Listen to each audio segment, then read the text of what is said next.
All right, let's kick things off with our first lesson from Sadhguru: embrace the chaos. Life, as we all know, can often feel like a roller coaster ride. One moment we're cruising along, enjoying the view, and the next, we're plunging into the unknown, screaming at the top of our lungs. It's exhilarating, it's terrifying, it's chaotic. But here's the thing: chaos isn't something to be feared or avoided. It's something to be embraced. You see, chaos is a fundamental part of life. It's the swirling vortex of uncertainty and unpredictability that keeps us on our toes. It's the unexpected twists and turns that inject a bit of excitement into our daily routines. It's the wild, untamed energy that fuels our creativity and drives our personal growth. Without chaos, life would be flat, dull, and utterly predictable. Now, embracing chaos doesn't mean throwing caution to the wind and diving headfirst into every turbulent situation that comes our way. No, it means accepting that chaos is a natural, inevitable part of our existence. It means understanding that no matter how much we try to plan and predict and control, life will always find a way to surprise us. And that's not something to dread, it's something to celebrate. Because in the midst of chaos, we find opportunities to adapt, to learn, to grow. Opportunities to test our resilience, to challenge our assumptions, to stretch our boundaries. Opportunities to discover new paths, to explore uncharted territories, to reinvent ourselves. And so when life throws you a curveball, don't duck and cover. Stand tall, take a deep breath, and swing for the fences. Embrace the chaos, dance with it, laugh with it, learn from it.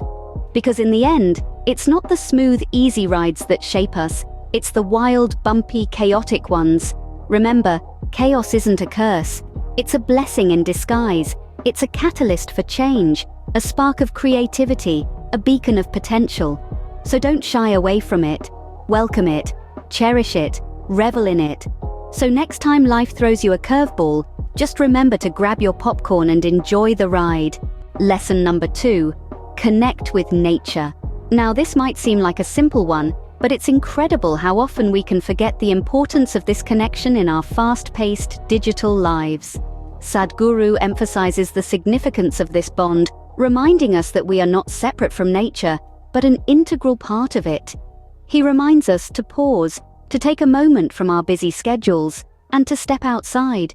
And no, you don't need to embark on a grand adventure to the wilderness to achieve this connection. It can be as simple as spending a few minutes in your backyard, your local park, or even a quiet corner of your city with a bit of greenery. Sadhguru often speaks about how nature has a mystical way of grounding us. It's as if the rustling leaves whisper ancient wisdom, the flowing river sings a soothing lullaby, and the majestic mountains silently narrate tales of resilience.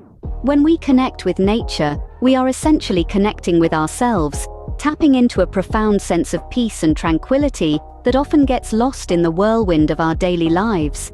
So how can we incorporate this into our routine? Well, it could be as simple as taking your morning coffee outside and letting the gentle morning sun greet you. Or perhaps it's taking a leisurely stroll during lunch breaks, feeling the grass beneath your feet, and letting Mother Nature's symphony serenade you. Remember, it's not about the grand gestures, but the small, mindful moments. It's about acknowledging the rustling leaves, the chirping birds, the blooming flowers, and the setting sun. It's about appreciating the simple yet profound beauty that surrounds us every day.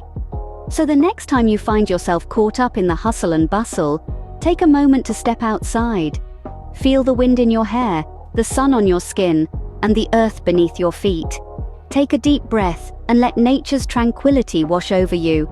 After all, as Sadhguru teaches us, we're all a part of this beautiful, interconnected web of life. And who doesn't love a good dose of vitamin D, am I right? Next up, we have lesson number 3, live in the moment. This age-old wisdom, often referred to as mindfulness, is a cornerstone of Sadhguru's teachings. He encourages us to fully immerse ourselves in the present moment, to truly experience the here and now. This, he suggests, is the key to a fulfilled life.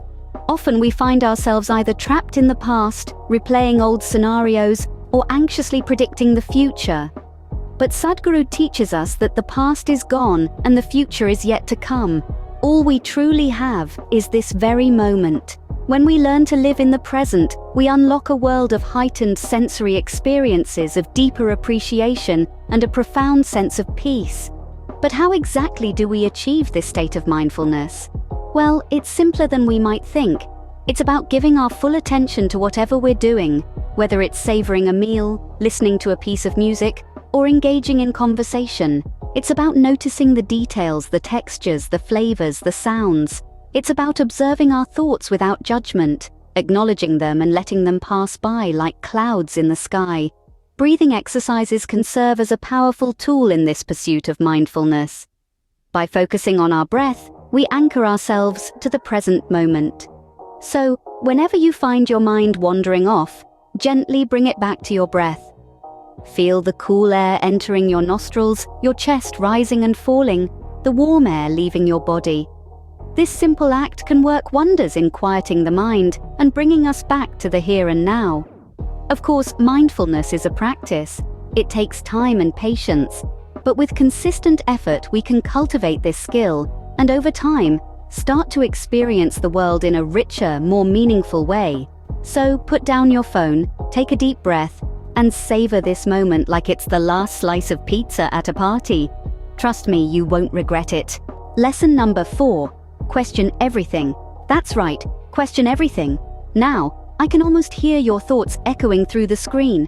Aren't we supposed to trust our elders, respect traditions, and follow the rules? Well, yes and no. Sadhguru urges us to question, not to rebel, but to understand.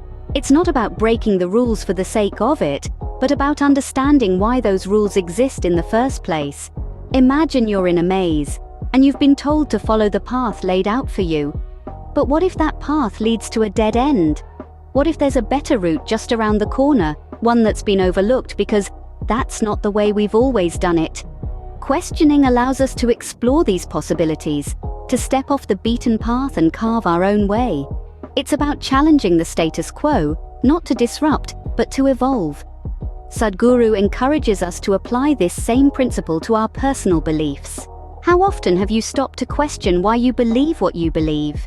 Have you ever asked yourself why you hold certain opinions, or why you follow specific traditions?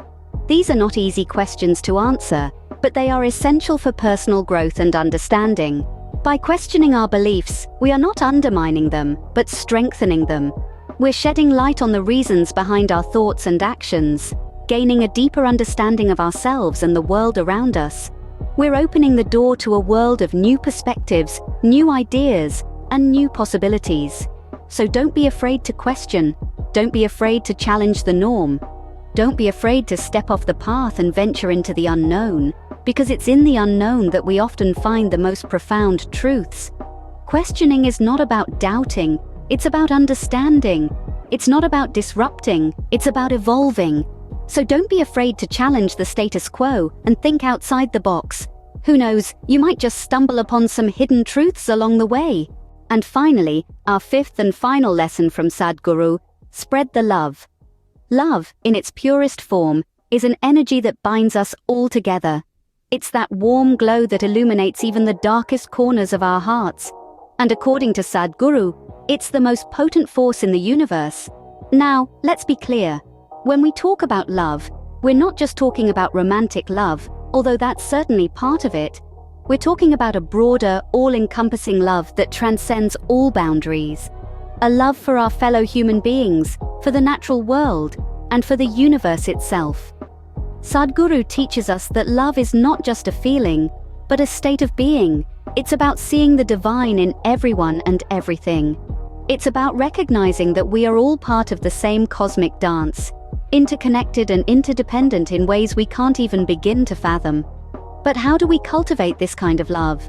Well, Sadhguru suggests it starts with small acts of kindness. A simple smile, a kind word, a helping hand.